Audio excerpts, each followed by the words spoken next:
भारत देश किस्से कहानियों का देश।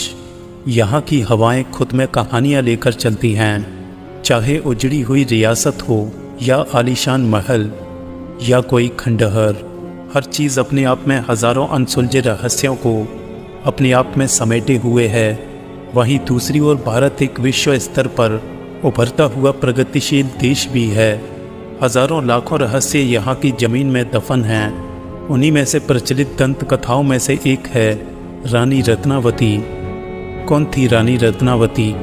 आखिर क्यों लोगों द्वारा आज भी उसके भयंकर श्राप का जिक्र किया जाता है?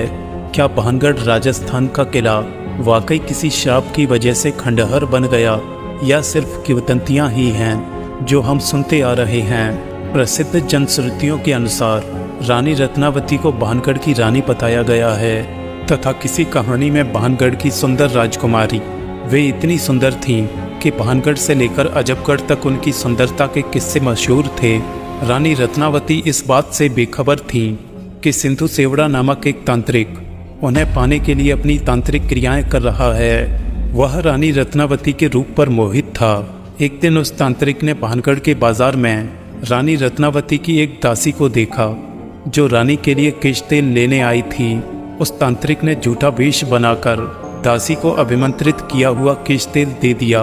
वह केश तेल जिस किसी पर भी लगेगा उसे वह उस तांत्रिक के पास ले आएगा। कहते हैं जब रानी ने उस केश तेल को देखा तो रानी समझ गई कि यह उस तांत्रिक की करतूत है, क्योंकि रानी भी तंत्र विद्या में माहिर थी।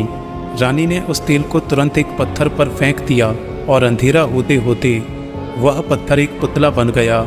लेकिन तांत्रिक रानी का इंतजार कर रहा था कि वह तेल रानी को उसके पास खींचकर लाने वाला है, लेकिन दुर्भाग्यवश कुछ उल्टा हो गया। वह जादूगर खुद अपने ही जादू का शिकार बन गया और उस पत्थर के टुकड़े ने उस जादूगर को ही मार डाला। लेकिन मरते मरते उस जादूगर ने पूरे भानगढ़ को खंडहर बन जाने का श्राप दिया और एक खूबसूरत भानगढ़ खंडहर के रूप में तब्दील हो गया। रानी को ये समझने में देर न लगी और उन्होंने तुरंत भानगढ़ को खाली कराने का आदेश दिया। इस तरह ये नगर खाली होकर उजड़ गया और रानी भी तांत्रिक के शाप के भेंट चढ़ गईं।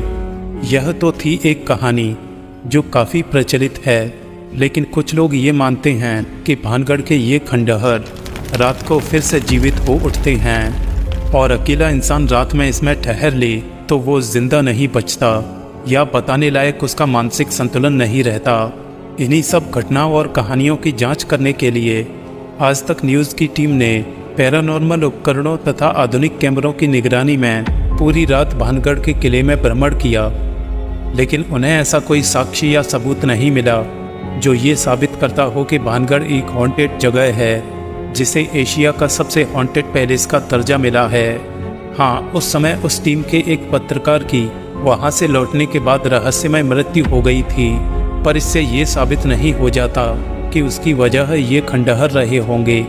लेकिन जो भी हो, रात को ये खंडहर रूह कपा देने वाले ही लगते हैं।